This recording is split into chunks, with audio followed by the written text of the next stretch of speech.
Bismillahirrahmanirrahim. Assalamualaikum warahmatullahi wabarakatuh. Alhamdulillahilladzi 'allama bil qalam, 'allamal insana ma lam ya'lam.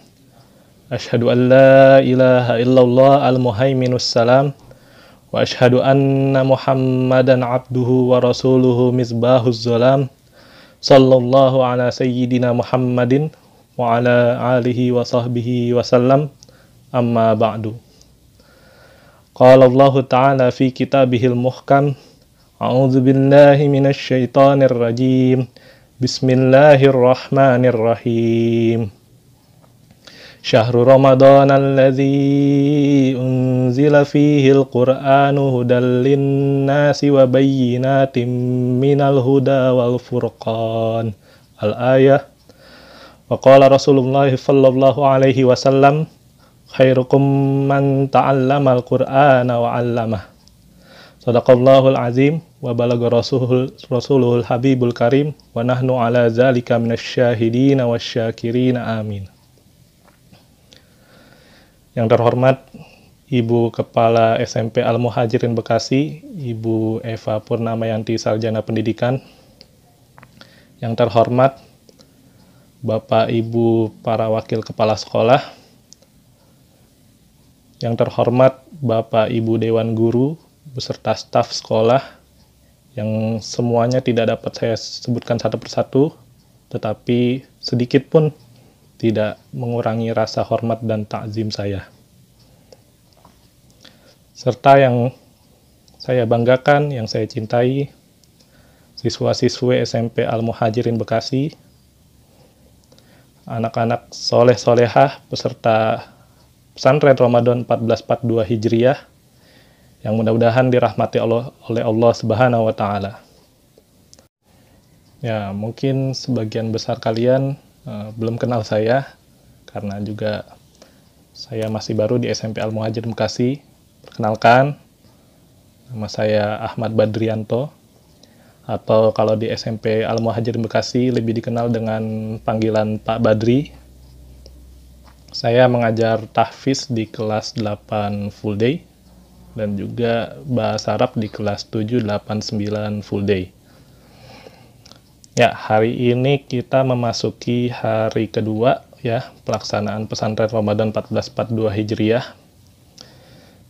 Pada kesempatan kali ini saya mengajak kalian semua bersama-sama kita akan mempelajari bagaimana supaya kita dapat lebih dekat dengan kitab suci agama kita, Al-Qur'anul Karim, di bulan Al-Qur'an itu sendiri turun, yaitu di bulan suci Ramadan. Ya, bulan Ramadan tentu adalah bulan yang penuh berkah ya, di mana kita beramal. Ketika kita beramal, di situ pahala akan dilipat gandakan dengan berkali-kali lipat gandanya. Lalu dalam bulan Ramadan juga ada satu malam yang nilai ibadahnya dalam malam itu lebih baik daripada nilai ibadah 1000 bulan, yaitu malam Lailatul Qadar. Di bulan Ramadan juga ada peristiwa penting di mana Al-Quran diturunkan pertama kali ke muka bumi ini.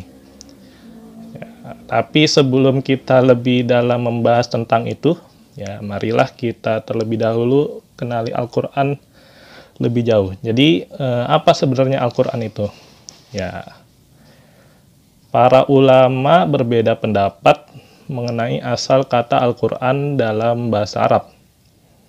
Jadi ada sebagian ulama yang mengatakan bahwa kata Al-Quran itu tidak memiliki asal kata. Ya, jadi biasanya kalau dalam bahasa Arab itu sebagian besar kata itu memiliki turunan-turunannya. Jadi ada punya asal kata. Tetapi sebagian ulama berpendapat kalau Al-Quran itu dia tidak punya asal kata. Jadi Al-Quran adalah kata yang khusus untuk menunjukkan, untuk menggambarkan, mendefinisikan kitab suci yang diturunkan kepada Nabi Muhammad Sallallahu Alaihi Wasallam.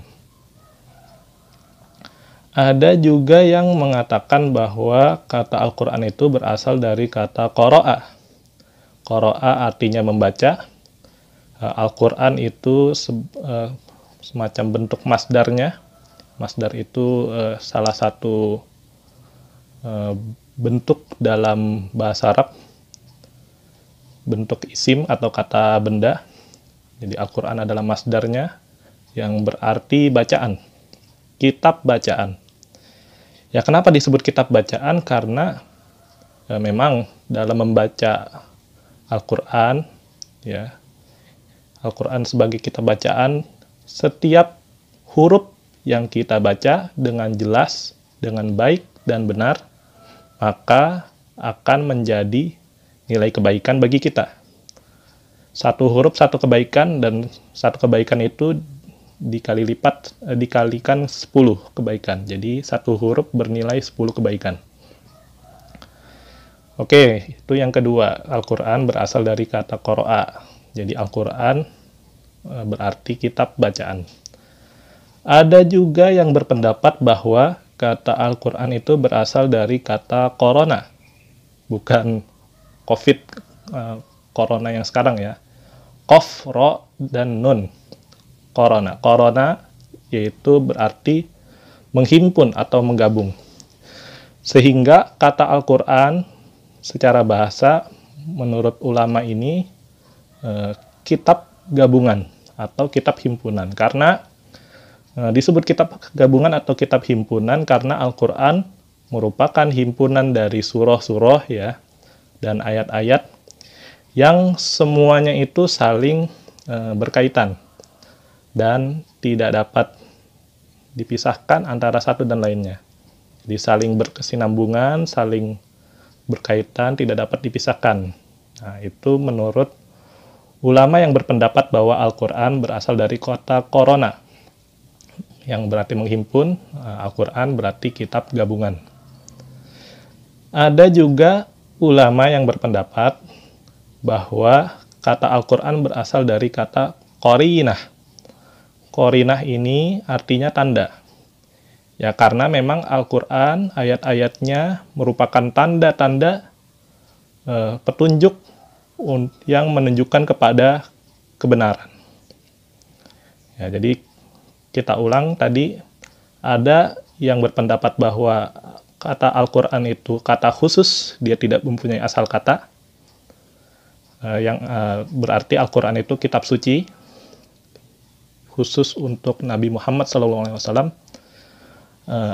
Yang kedua tadi, kata Al-Quran berasal dari kata qara'a, yang berarti membaca, berarti Al-Quran itu artinya kitab bacaan.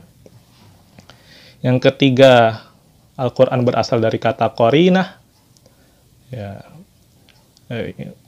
corona. Corona berarti menghimpun atau menggabung, maka Al-Quran berarti kitab gabungan atau kitab himpunan. Yang terakhir adalah Al-Quran berasal dari kata qarinah, yang berarti tanda. Berarti Al-Quran artinya adalah kitab pertanda atau kitab petunjuk. Ya, sementara kata Al-Quran artinya secara istilah merupakan kitab suci yang diturunkan kepada Nabi Muhammad Sallallahu Alaihi Wasallam melalui perantara malaikat Jibril. Ya, malaikat Jibril kan tugasnya menyampaikan wahyu diantaranya. Jadi Al-Quran turun melalui perantara malaikat Jibril. Terdiri dari 114 surah dan 6.236 ayat. Kemudian 6.236 ayat tersebut dibagi-bagi menjadi 30 juz. Juz dalam bahasa Arab itu berarti bagian. Ya, lalu Al-Quran dimulai dari surah Al-Fatihah dan diakhiri dengan surah An-Nas. Ya, lalu mungkin kalian juga bertanya, bagaimana Allah menurunkan Al-Quran kepada Nabi Muhammad SAW? Ya, jadi Allah menurunkan Al-Quran ke muka bumi ini secara bertahap. Yang pertama, Allah menurunkan kalamnya, lafaz-lafaz Al-Quran itu dari suatu tempat yang berada jauh di luar alam dunia bernama Lauhul Mahfuz. Lauhul Mahfuz sendiri berarti papan yang terpelihara atau terjaga. Ya, hanya Allah yang tahu bagaimana Lauhul Mahfuz ini seperti apa. Yang jelas, selain lafaz-lafaz Al-Quran tadi, dalam Lauhul Mahfuz juga terdapat ketentuan-ketentuan Allah atas alam semesta yang memang sudah ada sebelum alam semestanya pun diciptakan. Ya, jadi ada ketentuan-ketentuan Allah atas alam semesta yang sudah ada sebelum alam semestanya diciptakan. Ya, itu disebut kodok. Ya, sementara hal-hal yang menjadi ketentuan Allah yang bisa dibilang kita jalani saat ini, itu disebut dengan qadar. Nah, qadar ini sesuai dengan qada Allah yang berada di Lauhul Mahfuz. Ya, itu jadi selain lafaz-lafaz Al-Quran, juga sudah ada ketentuan-ketentuan Allah sebelum alam semesta ini diciptakan, bahkan itu adanya di Lauhul Mahfuz. Ya, kita balik lagi ke cara Allah menurunkan Al-Quran. Tadi Allah menurunkan Al-Quran dari Lauhul Mahfuz ke suatu tempat di dunia, di langit dunia yang bernama Baitul Izzah. Baitul Izzah ini adalah suatu tempat yang tadi di langit dunia, tapi kita manusia yang normal tidak bisa melihatnya. Ya, yang jelas Allah menurunkan Al-Quran itu dari Lauhul Mahfuz ke satu tempat yang bernama Baitul Izzah di langit dunia. Nah, Allah menurunkannya itu dari Lauhul Mahfuz ke Baitul Izzah itu pada malam yang kita kenal dengan Lailatul Qadar yang ada di bulan Ramadan. Nah, Allah berfirman dalam Quran Surah Al-Qadar, ya, yang mungkin juga sebagian dari kalian sudah hafal ayat dan surah ini. A'udzubillahi minasyaitonirrajim. Bismillahirrahmanirrahim. Inna anzalnahu fi lailatul qadr. Artinya sesungguhnya kami telah menurunkannya Al-Quran pada malam Lailatul Qadar. Ya, Lailatul Qadar kan kita tahu sendiri berada di bulan Ramadan. Di mana tadi saya sudah sampaikan nilai ibadah di malam tersebut lebih baik dari nilai ibadah 1000 bulan. Yang kalau kita hitung-hitung bisa kurang lebih itu 83 tahun. Ya, hampir seumur hidup kita. Nah, makanya Allah Subhanahu wa Ta'ala merahasiakan letak malam ini di bulan Ramadan. Yang memang cukup masuk akal karena ketika Allah memberitahu letak malam Lailatul Qadar itu kepada manusia seluruhnya, maka pasti kita para hamba Allah ini hanya akan beribadah di malam itu. Di malam-malam lain yang beribadah sepi dan jarang, tetapi di malam Lailatul Qadar orang pada berbondong-bondong beribadah karena mengetahui keutamannya. Ya, jangan seperti itu. Ya, jadi kenapa Allah merahasiakan, hikmahnya adalah bahwa artinya kita harus konsisten dalam beribadah di bulan Ramadan. Dari awal sampai akhir. Ya, supaya kita mudah-mudahan mendapatkan keutamaan Lailatul Qadar. Ya, karena nggak semua orang bisa dikasih nikmat malam Lailatul Qadar. Walaupun dia berada di malam itu, tetapi tidak semua orang mendapatkan keutamaannya. Nih, kita lanjut lagi. Ya, tadi Allah menurunkan Al-Quran dari Lauhul Mahfuz ke Baitul Izzah di malam Lailatul Qadar. Dari Baitul Izzah, Allah menurunkan Al-Quran secara berangsur-angsur kepada Rasulullah SAW selama 22 tahun, 2 bulan, 22 hari dari wahyu pertama hingga wahyu terakhir, sesuai dengan peristiwa-peristiwa yang dialami Rasulullah SAW yang menjadi sebab turunnya ayat. Ya, peristiwa-peristiwa yang menjadi sebab turunnya ayat itu kita sebut dengan asbabun nuzul. Ya, wahyu pertama yang turun misal Quran surah Al-Alaq ayat 1 sampai 5. Jadi wahyu ini turun ketika Rasulullah SAW sedang bertahannud atau sedang bersendiri ya di Gua Hiro yang ada di Jabal Nur, Arab Saudi sana. Ya. Turun Quran surah Al-Alaq ayat 1 sampai 5. Ya. Saat Rasulullah sedang bersendiri, malaikat Jibril datang tiba-tiba menyampaikan wahyu surah ini. Ya. Quran surah Al-Alaq 1 sampai 5 tadi yang jadi wahyu pertama yang turun kepada Rasulullah SAW turun di tanggal 17 Ramadan. Nah, peristiwa turunnya wahyu pertama itu biasa kita peringati setiap tahunnya, yang disebut juga dengan peristiwa nuzulul Quran. Ya, nuzul berarti turun. Ya, dengan demikian sudah ada dua peristiwa penting tentang turunnya Al-Quran di bulan Ramadan. Allah Subhanahu wa taala berfirman dalam Quran surah Al-Baqarah ayat 185. A'udzu billahi minasyaitonir rajim. Bismillahirrahmanirrahim. Syahrul Ramadan allazi unzila fihil Qur'anu hudal linnasi wa bayyinatim minal huda wal furqan. Al-ayah. Artinya bulan Ramadan yang di dalamnya diturunkan Al-Quran sebagai petunjuk bagi manusia. Dan penjelasan-penjelasan mengenai petunjuk itu dan sebagai pembeda antara yang hak dan yang batil, antara yang benar dengan yang salah. Nah, oleh karena itu, di bulan Ramadan ini sudah sepatutnya kita sebagai umat Islam agar lebih mendekatkan diri kita dengan Al-Quran.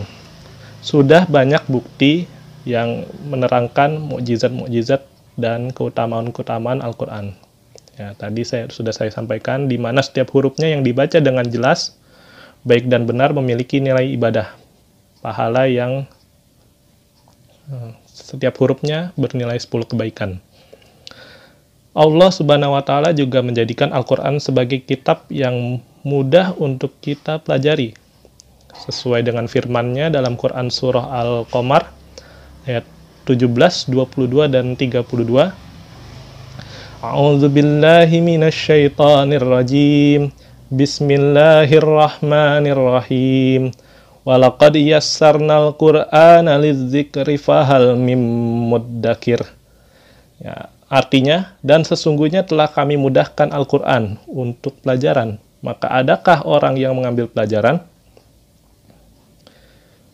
Satu lagi kemudahan kita untuk mempelajari Al-Quran, yaitu dengan Al-Quran ditulis hingga menjadi versi yang berbentuk sekarang ini, yang sudah banyak beredar. Ya, versi-versi bentuk Al-Quran itu disebut juga dengan Mushaf Utsmani. Al-Quran sebelumnya di zaman Rasulullah hanya dihafal oleh para hafiz, tapi pada zaman Khulafaur Rasyidun, setelah banyak hafiz itu wafat, maka akhirnya muncul kekhawatiran, dan pada zaman Khalifah Utsman radhiyallahu anha terutama, Al-Quran sudah mulai ditulis. Ya, banyak kemudahan-kemudahan yang memudahkan kita untuk mempelajari Al-Quran. Apalagi sekarang juga banyak guru ngaji yang berada di dekat rumah-rumah kita, maka saya mengajak pada kalian semua, bagi kita yang belum bisa membaca Al-Quran, maka yuk kita pelajari secara mendalam cara membacanya. Ya, terlebih di bulan Ramadan, di bulan turunnya Al-Quran. Dan juga sementara bagi yang sudah lancar bacanya, mari kita tingkatkan belajarnya, membacanya, ya, terus kita baca, atau bahkan kita hafal, kita pelajari isi kandungannya, kita amalkan, dan bahkan kalau bisa kita ajarkan kepada orang-orang yang ada di sekitar kita yang belum pandai Al-Quran. Kalau ada rasa malu, buang rasa malu itu, ya, buang rasa malu dalam hal kita mendekatkan diri dengan Al-Quran. Malu, jangan buang. Ya, buang rasa malu itu. Lebih baik menanggung malu di dunia daripada harus menanggung malu di akhirat kelak. Ya. Rasulullah SAW bersabda, khairukum man ta'allamal Qur'ana wa 'allamah. Artinya, sepaling baik di antara kalian adalah orang yang mempelajari Al-Quran lalu mengajarkannya. Rasulullah juga bersabda, Iqra'ul Qur'an, fa innahu ya'ti yaumal qiyamah syafi'an li ashabi. Bacalah oleh kalian Al-Quran, maka sungguhnya ia akan datang pada hari kiamat sebagai pemberi syafaat bagi para sahabatnya. Ya, sekali lagi, mari sama-sama kita lebih dekatkan diri dengan Al-Quran, terutama di bulan turunnya Al-Quran, di bulan Ramadan ini. Kita terus pelajari, kita terus baca, terus atau bahkan hafal, kita pelajari isi kandungannya sampai hingga kita dapat mengamalkannya dan mengajarkannya kepada yang lainnya. Semoga kita termasuk ke dalam orang-orang yang menjadi sahabat Al-Quran, yang nantinya akan diberi pertolongan pada saat hari kiamat, hari pembalasan kelak. Ya, sekian materi yang dapat kita pelajari pada kesempatan kali ini. Saya mohon maaf apabila ada kesalahan dari diri saya, terutama pada saat saya menyampaikan materi saat ini, baik dari perkataan saya maupun tingkah laku saya, mungkin ada yang kurang berkenan atau kurang sopan. Sekali lagi saya mohon maaf. Saya akhiri, wallahu a'lam bishawab wa ilaihil marji wal ma'ab. Akhirul karam, wallahul hadi ila aqwamit thariq. Wassalamualaikum warahmatullahi wabarakatuh.